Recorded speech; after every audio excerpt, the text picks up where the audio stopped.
have 2 cups of cornmeal, 1.5 cup of coconut milk, 1 cup of evaporated milk, 1 tin of condensed milk, some essence, you will need some essence, ginger, clove, cinnamon, and nutmeg. Let's start. Okay, my pot is heating up and I'm just going to add the coconut milk, evaporated milk, and condensed milk. So I add my essence and now I'm just going to add the spice and ginger and mix.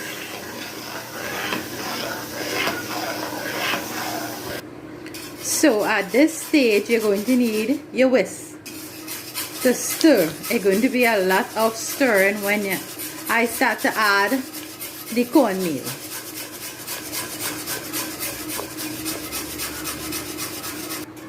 So now I'm adding the cornmeal little at a time and keep stirring because you don't want it to get lumpy. Tasty, it's starting to get thick. That's what you want. So but this time you have to change and use the spoon because the whisk cannot turn anymore. So you want it to get thick like this, no lumps, and when it starts to move away from your pot, you can empty it in a butter container, a butter dish. I will show you. So it will look like this, and I'm just going to paste it and smoothen it out in this dish. So this is what it will look like.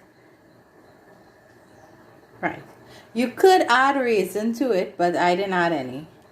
And you just want to leave it to cool down, and when it cools down I will cut it and show you how it does look in the inside. Now for the taste test. Very good. So you could try it. Easy. Sweet corn cuckoo.